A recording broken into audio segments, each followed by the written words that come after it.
let's write some Band 9 complex sentences for this IELTS Academic Writing Task 1 topic. I'll show you how to convert simple ideas into complex sentences for each part of your answer, starting with the introduction to the overview and body paragraphs. It's Asia. Let's get started. If you're wondering just how important complex sentences are, take a look at the Task 1 band descriptors that IELTS examiners use to mark your answers. A Band 7 in grammatical range and accuracy requires a variety of complex sentences. A Band 8, a wide range of structures, while a Band 9 just refers to full flexibility. So yes, it looks as if a few complex sentences would help us a lot in Task 1. For today's lesson, I've chosen this typical Task 1 question. The charts below show the average consumption of 3 nutrients by adults in the UK. All of these nutrients may be unhealthy if eaten too much. Summarize the information by selecting and reporting the main features and make comparisons where relevant. Write at least 150 words. Below, you can see 3 pie charts. The first is sodium. It shows what proportion of sodium we consume with each meal: breakfast, lunch, dinner, and snacks. The other 2 give the same information for saturated fat and added sugar. Now then, let's look at each part of the report. What I'm going to do is start off each part with some simple ideas and show you the possible ways to join them together to make some really effective complex ones. Each report begins with an introduction where you explain what is being described. Looking at the question, we can see it has 2 main elements. The pie charts compare the average amounts of 3 nutrients in the diets of UK adults. These nutrients can be bad for the health. If we wrote these 2 simple sentences in the test, it would be fine. But we can make it better.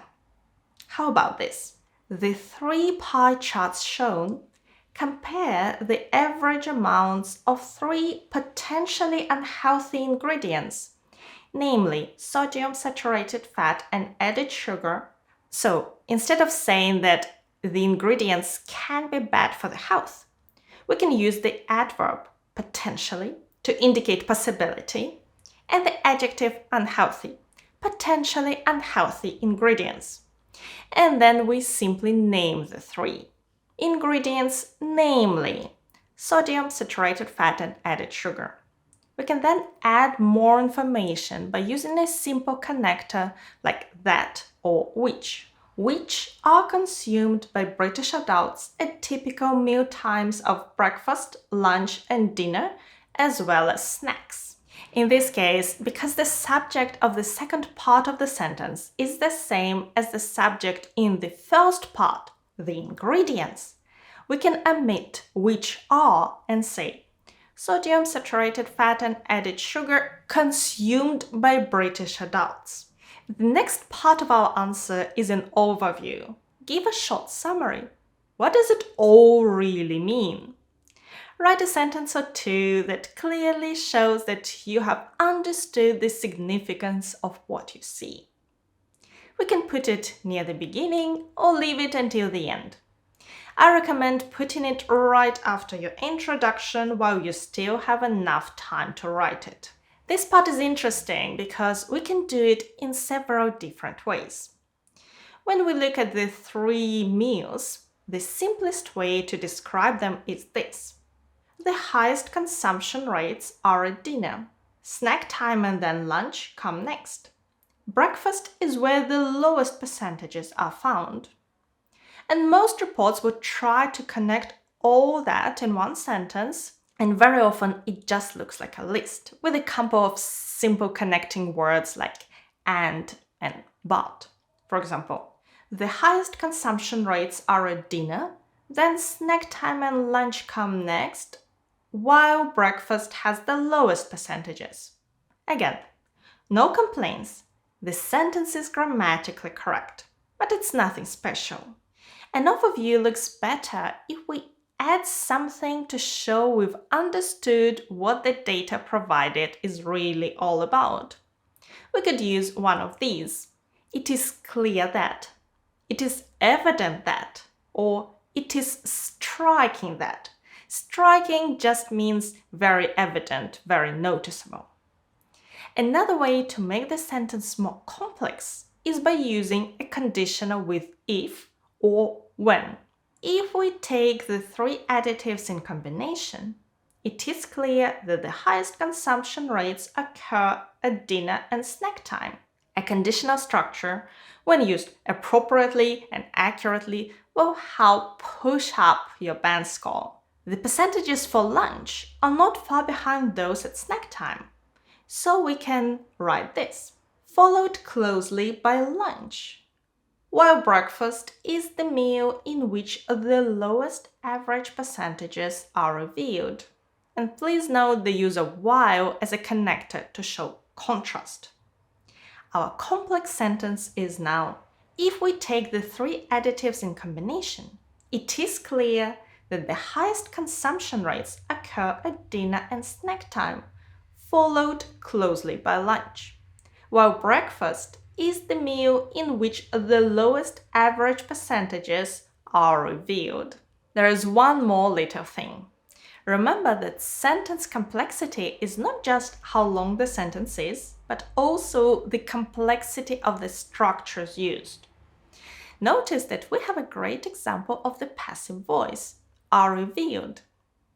Instead of just saying, the breakfast has the lowest average percentages, we now have, it is the meal in which the lowest average percentages are revealed, or seen if you prefer. It's much more complex. We can add another complex sentence to our overview comparing the three nutrients in terms of different meals. In simple terms, we can say this. At dinner, sodium and saturated fat consumption are at their highest. Added sugar predominates at snack time. We could just connect these two together, but is a possibility because it joins two ideas in a relatively simple way, like, I like football, but my sister prefers tennis. Not very adventurous though. Instead, we can simply substitute it for while or whereas. At dinner, sodium and saturated fat consumption are at their highest, whereas added sugar predominates at snack time. Great. How about however? However is a bit more complicated. It's a pretty heavy word, isn't it? Every time we hear it or read it, we know something important is coming next. But however also looks back at what was written before. Our previous sentence was about comparing the different meal times. So let's look in more detail at the three nutrients. What if I begin the sentence like this? However, when we look more closely at the three nutrients, at dinner, sodium and saturated fat consumption are at their highest, whereas added sugar predominates at snack time. That is a complex sentence. Now, before we go on with some more examples, let's pause for a moment to compare some of these linking words we use in the middle of the sentence to show contrast. First, we have while, whereas, although. With these, we put a comma before. I don't eat meat, although I occasionally eat fish. We can also use a simple but instead.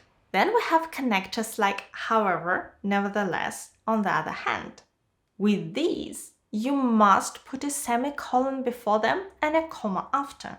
I don't eat meat, semicolon. However, comma, I occasionally eat fish. Instead of a semicolon before however, you could put a full stop. Although with the semicolon, the sentence is more complex. Just remember this. You cannot connect two clauses or two simple sentences by simply putting a comma before however. This is a very common mistake and many native speakers make it, but you won't because you know that before, however, nevertheless, and on the other hand, you need either a semicolon or a full stop. In this lesson, we're only paying attention to the grammatical structures and their complexity. To learn how to analyze the charts, select the information for your report, what to write in your overview and in your body paragraphs, check out my step-by-step IELTS courses, which can help you meet all the Band 7 Plus requirements. I'll link them in the video description below. And now let's go back to our topic. As we move into the body paragraphs, let's discuss each mealtime in more detail, starting with breakfast. We see two things. The lowest rates are at breakfast. There is very little variation between the three ingredients at breakfast. In body paragraphs, it's always important to mention the data, the numbers. Look how we can do it here. The lowest rates are at breakfast, where the figures for all three additives hardly vary, with both saturated fat and added sugar at 16% of their respective totals, and sodium at 3 percentage points less. We used a clause starting with where to refer specifically to breakfast, and then we add a long phrase that begins with both. This is a highly complex sentence. Just to make it clear, this is a Band 9 level of complexity, and you don't have to go as far to get a Band 7. I'm just showing you different things you could do. Lunch. At lunch, the data is also quite similar for all three ingredients. The percentages for the three are higher at lunch. Let's merge them. The lunchtime data also show broad similarities, though the percentages for all three are higher than breakfast, with both sodium and saturated fat at slightly more than a quarter of the totals and added sugar at a fifth. We're comparing lunch to breakfast, pointing out the general or broad similarities, and putting another very useful contrasting connector, though it marks the differences in percentage points. By the way, a quarter is 25% and a fifth is 20%. Turning to other interesting data. In all four meal times, the distribution of both sodium and saturated fat is very similar. With this type of report where we're comparing different features, we're not supposed to mention the reasons why the data is as it is. However, it would be nice to somehow use it because or since or as. There is a way. We can explain why the distribution of sodium and saturated fat is very similar using the percentages. Look, both sodium and saturated fat show similar distribution patterns since there is never more than 3 percentage points difference between the two over the 4 areas studied. A common linker we use is for example. Nothing wrong with it. But to add some variety, try out as far as something is concerned, which means in the case of as far as sodium is concerned, over 2/3 is consumed either at dinner, 42%, or lunch, 28%, in comparison with breakfast, 13%, and out of regular mealtime snacks, 17%. Also, avoid the temptation to make your sentences too long, too complex. It's much better to add a great connector like likewise or similarly at the start of a new sentence. Likewise, saturated fat consumption is at its highest at dinner, followed by lunch, whereas breakfast and snacks stand at 16 and 19% respectively. With added sugar, we also have the chance to explain and compare pointing to how different the overall pattern is in this case. Added sugar is different. Almost half of this additive is consumed during snacks. The rest is evenly consumed over the 3 main meals. So here is the complex version. However, added sugar displays a somewhat different pattern because snacks account for almost half of the total and the 3 traditional mealtimes make up the remainder in almost equal proportions, varying from 16% at breakfast to 20% at lunch. We've connected all 3, putting however at the start and using because to explain what's going on.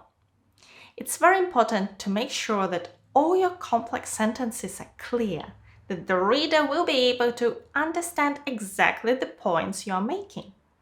Complexity and clarity together mean a high score. Accuracy is so vital. After all, the category is called grammatical range and accuracy. Today, the idea is not being to write a sample answer, but if you'd like to see an in-depth explanation of how to write a report, you can watch this video and check out my courses for step-by-step preparation that can help you save time and achieve a higher score. And thank you for watching me today. Good luck with your preparation and your exam.